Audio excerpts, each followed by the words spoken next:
এই ছাত্র আন্দোলনকে ঘটনা কেন্দ্র করে এখন সারা বাংলাদেশে হোলসেল গ্রেপ্তার করছে, রিমান্ডে নিচ্ছে এবং মোবাইল চেক করে, মোবাইলের মধ্যে তো কত কিছু আসতে পারে মানুষের, নাকি নিজের দেন না, হয়তো অন্য মানুষ আসে, মোবাইল চেক করে ওটা পাওয়া গেছে কেন, এগুলো করে চেক করে অ্যারেস্ট করতেছে।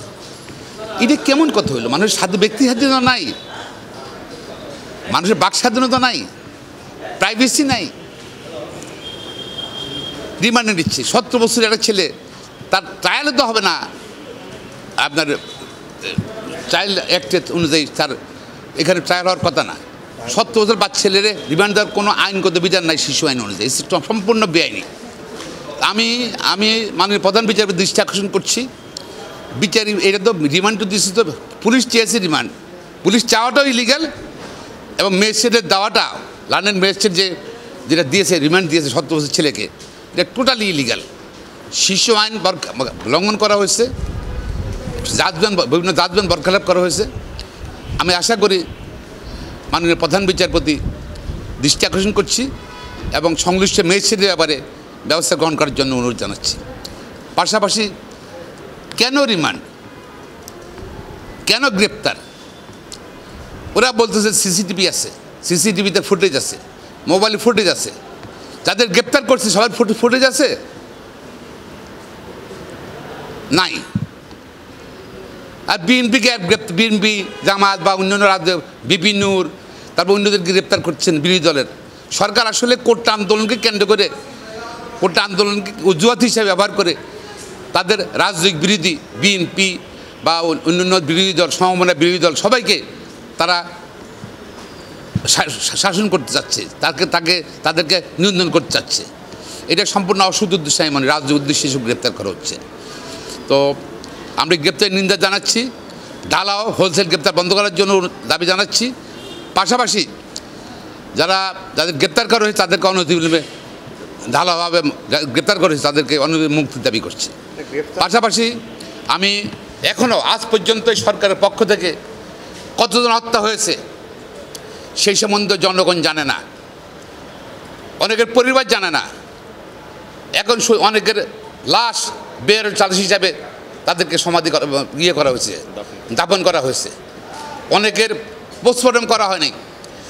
একটা যেখানে আইন কানুন আছে, আইনের শাসন আছে, আইন কানুন আছে, যেখানে সরকার আছে, একটা লোকের আনন্যাচারাল ডেথ হবে তার অবশ্যই সরকারের কাছে এটার পরিসংখ্যান থাকতে হবে, প্লাস পোস্টমর্টম হতে হবে এবং তাদের নাম পরিচিতি আর জানতে হবে। কিন্তু আজ পর্যন্ত কিন্তু তাদের পরিচিতি প্রকাশ করা হয়নি। কতজন মারা গিয়েছে, কয়েকশো মারা গিয়েছে, সেটা জনগণ জানে না। কেন গোপন করা হচ্ছে আমি জানি না। আমি এবার আসছি মানবাধিকার কমিশন। আপনি দেখেন আজকে ফিলিস্তিনে ইসরায়েলে হামলা করছে, কেন সরকার নাই, সরকার অবস্থা ভঙ্গুর। সেখানে কিন্তু প্রতিদিন কত লোক মারা আছে ফিলিস্তিনে, ইসরায়েল হত্যা করছে, সেগুলো কিন্তু পত্রপত্রিকা আসতেছে, অ্যাকুরেট পত্রপত্রিকা আসতেছে। আর বাংলাদেশে কিন্তু সরকার আছে, মানবাধিকার কমিশন আছে, একটা আছে। তাদের কাজটা কি? বাংলাদেশে মানবাধিকার কমিশনের কাজটা কি? তারা কেন কোনো বক্তব্য তাদের নাই? তারা কেন পরিসংখ্যান দিতে পারলো না? সরকারও দিল না, মানবাধিকার কমিশন দিল না। আমি মনে করি মানবাধিকার কমিশনে যারা আছে ওরা বিলুপ্ত করে দেওয়া উচিত। এবং রাষ্ট্রের এই যে টাকা তারা বেতন দিচ্ছে, তাদের সুযোগ সুবিধা নিচ্ছে, তারা কোনো কাজ করছে না। তারা মনে হয় সরকারের আজ্ঞাবহ হয়ে গেছে মানবাধিকার কমিশনে। এই মানবাধিকার কমিশন দরকার নাই আমাদের। যে মানবাধিকার কমিশন ক্ষয়ক্ষতির বলতে পারবে না, মানুষ হত্যার কথা বলতে পারবে না, সংখ্যা বলতে পারবে না, আহতের কথা বলতে পারবে না, মানবাধিকার কমিশনে কী করবো আমরা?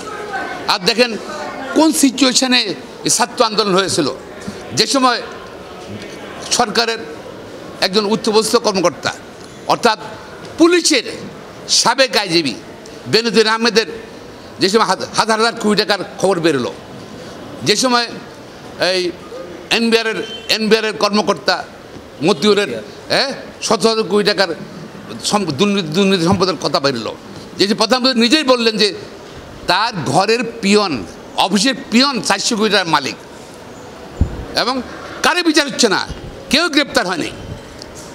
ঠিক আছে। তারপর পাবলিক সার্ভিস কমিশনের ড্রাইভার আবেদ আলী আবেদ আলী বিসিএস অনেক কর্মকর্তাকে যার সে প্রশ্ন পাশ করিয়েছে, এখনও তারা বহাল তবিয়তে আছে সেসব কর্মকর্তারা। সেসব কর্মকর্তা পুলিশও আছে, সেসব কর্মকর্তারা প্রশাসনও আছে, ওদের ব্যাপারে কোনো ব্যবস্থা গ্রহণ করা হয়নি নাকি?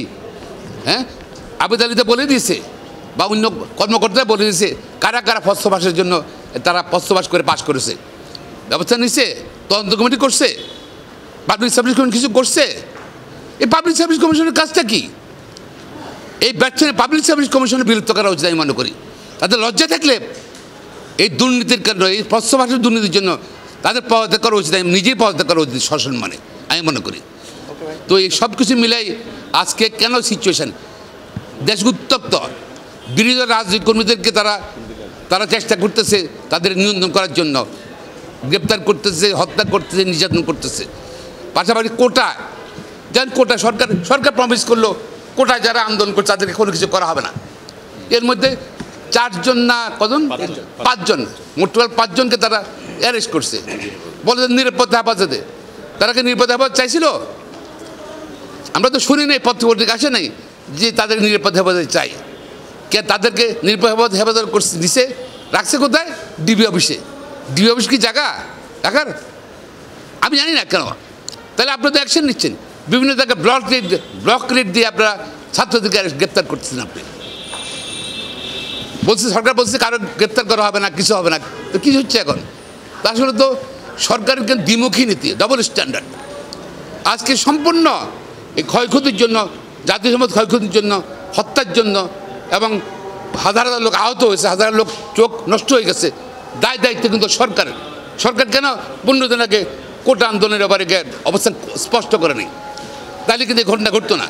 আমি মনে করি সরকার সব সার্বিক দুর্নীতি, ব্যাংক লুট, বিভিন্ন খাতে, প্রত্যেক খাতের দুর্নীতি, প্লাস গণহত্যা, এই আমি বলবো গণহত্যা, জেনোসাইড, গণহত্যার দায়িত্ব নিয়ে আমার সরকার পদত্যাগ করা উচিত অনতি বিলম্বে।